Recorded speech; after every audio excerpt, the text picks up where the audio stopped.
Kurban ibadeti Yüce Rabbimizin bizlere emretmiş olduğu, imkanı el veren, fıkhen zengin sayılan ve şartları, kurban kesme şartlarını taşıyan her bir Müslüman için Hanefi mezhebinde vacip, diğer mezheplerimizde ise sünnet-i müekkede hükmüne racidir, hükmünü taşımaktadır.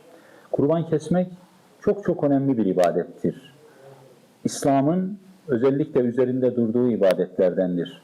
Sebep de şudur, iki yönüyle önem arz eder. Birincisi Allah'a yaklaştıran bir ibadettir. Zaten kurban, kurbiyetin yani Allah'a yaklaşmanın ifadesidir.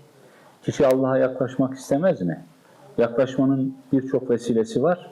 Çok önemli vesilelerinden biri de kurban kesmektir. Diğer bir faydası da, diğer bir önemi de kurbanda din kardeşlerine, ihtiyaç sahiplerine yardım vardır.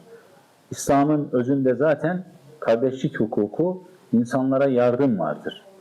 Bu yönüyle bir taraftan Allah'a yaklaştırırken, bir taraftan kişinin malıyla, Allah-u Teala'nın vermiş olduğu tüm varlığıyla her şeyini gerektiğinde Allah için feda edebileceğinin nişanesi olan kurban, diğer taraftan da Allah rızası çerçevesinde karşılığını sadece Yüce Allah'tan beklemek suretiyle, karşılığının sadece cennette Yüce Rabbimin vereceği, nasip edeceği, hazırladığı güzellikler olan din kardeşlerine yardım etmektir. Ve hiçbir menfaat, hiçbir karşılık beklemeksizin.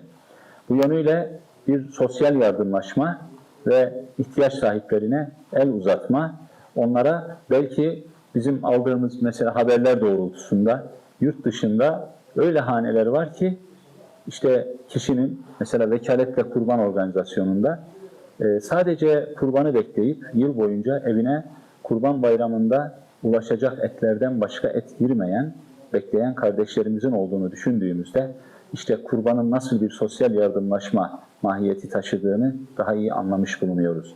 Bu yönüyle her bir Müslümanın üzerine düşen bu vecibeyi ya da bu vecibe ölçüsünde sünnet-i müekkede olan bu vazifeyi en güzel şekilde yapıp hem Allahü Teala'nın rızasına mazhar olup ona yaklaşması hem de diğer taraftan yine Yüce Rabbimizin rızasına mazhar edecek din kardeşlerine yardımcı olması yönüyle bu vecibeyi yerine getirmesi çok önem arz etmektedir.